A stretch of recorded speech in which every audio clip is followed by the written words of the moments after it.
What's up, all you true believers and popcorn junkies? My name is Travis. I hope everyone's having a marvelous day.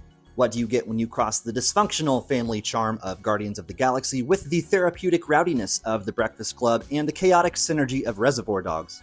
You get Marvel's latest unconventional team-up movie starring Sebastian Stan, Florence Pugh, Louis Pullman, Olga Kurylenko, Wyatt Russell, Hannah John Kamen, David Harbour, and Julia Louis-Dreyfus in Thunderbolts. Today I'm going to catch you up on everything you need to know before watching Chapter 53 of the Marvel Cinematic Universe. The MCU can feel a bit overwhelming to keep up with sometimes, even for Day One fans like myself, but fret not. We don't always have time to cram in a mountain of Marvel movie homework at a moment's notice, so here's a handy-dandy study guide to catch you up on all the vital need-to-knows, so all you have to do is jump in and enjoy the ride. Let's get you Thunderbolts ready. Alright, so it's a little hard to imagine, but the world of the MCU has been Avengers-less since the events of Avengers Endgame. In the last 6 years, with the occasional minor exception, Marvel has been a bit lax on the MCU team-up brands. But after a town in New Jersey getting mind-screwed by a witch, the entire Earth almost splitting in half, a very, very subpar alien invasion, and Washington, D.C. becoming the president's personal rage room, the world could probably use some kind of backup right about now.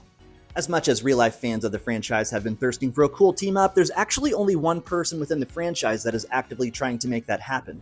Enter Valentina Allegra de Fontaine. Actually, it's Contessa Valentina Allegra de Fontaine. I know it's hard, but I don't like to repeat myself, so you can just call me Val. But don't call me Val, just keep it in your head. Val is kind of like the Nick Fury of the current MCU landscape, but a lot more shade and probably knows the ins and outs of your entire browser history. She's kind of like the CIA director boss who will say, "You're doing great, sweetie," right before sending you into a Black Ops mission with a 12% survival rate. In a world without any official backup super teams, Val has been secretly collecting super folks of the morally gray anti-hero variety over the last few years. I'm sure she has some over-the-top reason, but whatever big cryptic plans she's concocting, in the MCU chess game, she's the player, the board, and the person who has probably hidden some of the pieces. Couldn't have worked better if I'd planned it myself.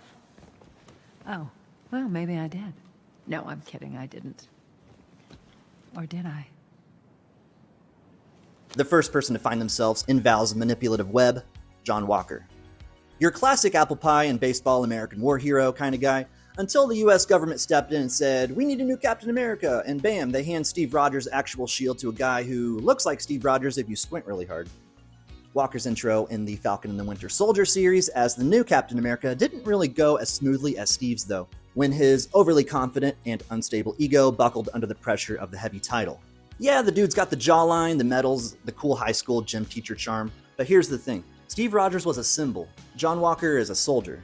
And not the chill kind, the punch now and ask questions when HR gets involved kind.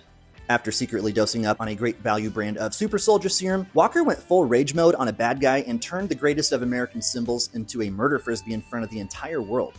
Which, not a great look. Don't get me wrong, dude messed up. He just probably has a few unprocessed feelings he needs to talk about. After a very embarrassing court trial saw him publicly fired and stripped of his title, the shady Val swooped in and gave him a new identity as John Walker, U.S. Agent. No stranger to second chances is the MCU's most tenured and tragic emotional support assassin, Bucky Barnes. While fighting alongside best friend Captain America Steve Rogers during World War II, and because gravity hates happiness, Bucky fell off a speeding Nazi train and got scooped up by Hydra, who decided, hey, let's give this guy a cool cybernetic murder arm and erase his memory every Tuesday. Bucky's entire existence now meant getting brainwashed, rebooted, cryo-frozen, unfrozen, reprogrammed over and over and over for the next 50 years, all while carrying out more than 24 assassinations as the ruthless Cold War super assassin, the Winter Soldier. After a franchise-length redemption arc that saw the Nazi-spanking, alien-brawling Marvel man-crush kick his emotional baggage, Bucky finally found himself some good old-fashioned Wakandan therapy. Sure, he's probably still haunted by the faces of all the people he's murdered over the years, but he's also learning to live a life unshadowed by guilt. The man even smiles now. It's rare, like a shiny Pokemon, but it happens. Bucky's story is about healing and punching your past in the face. He's even traded his role as badass Captain America sidekick for a seat as a US congressman, as indicated at the end of Captain America Brave New World.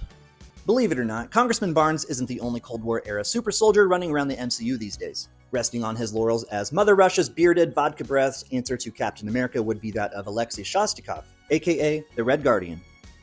The loud and proud KGB super spy with the energy of that one uncle who still brags about his high school wrestling trophies, Alexei spent some time as a phony American family man in 1990s Ohio, thumbs up for the 90s, infiltrating a more nefarious organization before escaping to Cuba, where he accidentally sold his fake daughters to a psycho assassin school for girls. As awful as that totally was, he did also help bring that brainwashing palace in the sky crashing down years later. But beneath midlife crisis and dad jokes, he's got heart. And cholesterol. Red Guardian's a hot mess for sure, but he really does adore his found spy family. And even though his parenting style is half emotional damage, half Cold War bedtime stories, they adore him just the same. Driven by his unresolved glory days and unapologetic need to brag about stuff that he definitely made up, Alexei is the strong, loyal, and slightly delusional kind of guy who is probably in an MCU grocery store right now challenging strangers to an arm wrestling competition. One character all too familiar with Alexei's boastful spirit is his youngest adopted daughter, Yelena Belova. She's a lot like her Black Widow big sister Natasha Romanoff, except more alive and armed with enough trauma and Eastern European accent to spread across toast. Growing up against her will in the unconventional life as a tiny Russian girl spy, Yelena and her family were abruptly dissolved by the KGB and forced to go their separate ways, landing Yelena and Natasha right in the trenches of the Red Room, the aforementioned all-ladies assassin groomer school. Unlike her sister, though, Yelena never escaped and became an Avenger. She stuck that brainwashed assassin trauma out clear into adulthood until she got mind-cured back to reality and showed those pricks what a neck-snapping, hair-flipping, back-breaking Black Widow really looks like. When she's not shamelessly soaking her mac and cheese in hot sauce, Yelena's either mourning the death of her sister, coping with Red Room trauma, or adjusting to a life where not everyone is trying to mind control her. It was Yelena's cool tactical vests and yearning to forge herself a new identity that landed her square in Val's sights as a prime candidate for her shady agenda. Someone else whose past was forged through trauma would be that of fellow Red Room survivor Antonia Dreykov, aka Taskmaster. As a young girl, Antonia was the unfortunate casualty of an explosive assassination attempt on her dirtbag, head of the Red Room father, which left Antonia broken in just about every way someone can be. Rather than take her out for ice cream, the bastards saved her by turning her into a brainwashed human USB drive, controlled by microprocessors, stripped of her free will, and forced to murder whoever the hell. Antonia was robbed of a life by her own father and programmed into the unstoppable killing machine Taskmaster. So here's the deal with Taskmaster. She can mimic anyone's fighting style just by watching it. Like, hey, I saw Cap do a backflip once. Boom. Now Taskmaster's doing Olympic-level somersaults. You want to shoot arrows like Hawkeye? You got it. You want to cosplay as a T-1000 version of Black Panther? Have fun. The Black Widow movie sees the film's heroes in an intense, non-stop pursuit by the copycat assassin until the very end when her dad finally does blow up and she's able to escape her own mind prison. She's still one of the most lethal fighters in the MCU, plus she's got a chip-free brain now, not to mention a warehouse of borrowed moves, and probably a long list of people who owe her therapy. Also the victim of some messed up childhood circumstances is the damaged and unpredictable Ava Starr, aka Ghost. Her backstory? Classic Marvel recipe. Childhood trauma, disastrous science experiment, dead parents, questionable government adoption, sprinkle in a tragic mentor, and you have yourself the MCU's glitchiest girl boss. Her powers? Ghost can phase through anything, walls, bullets, bad conversations, because her molecules are literally stuck on shuffle. The downside? Constant, agonizing pain. Ava basically spent her life being used as a weapon by some shady suits who promised her a cure. Spoiler alert, they didn't deliver. All this poor girl wants for Christmas are some stable atoms, dammit. This landed the terrified killer a villainous role in Ant-Man and the Wasp, where Ava's like, hey, sorry I'm phasing uncontrollably and might die, but I gotta steal your quantum medicine stuff real quick. She doesn't want to be evil, she just wants to not disintegrate every 5 minutes. In the end, Michelle Pfeiffer heals her suffering through science magic, but it wasn't enough to rid her of her spectral condition. All that apathetic lone wolf bravado aside, Ava Starr is simply a desperate woman willing to do anything to survive, even hurt people. But she still deserves more screen time than your average villain turned vibe. Plus, seeing her fight is like watching a really cool glitchy ballet. So what exactly makes a hero? How many terrible mistakes are you permitted before you're labeled totally irredeemable?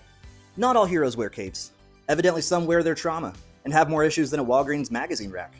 But who's to say a bunch of misfits, mess-ups, and murderers can't make the world a safer place? Or at least try. The Avengers weren't exactly perfect either. Man, what are we, a team? No. We're a chemical mixture that makes chaos. We're a time bomb. But they made it work.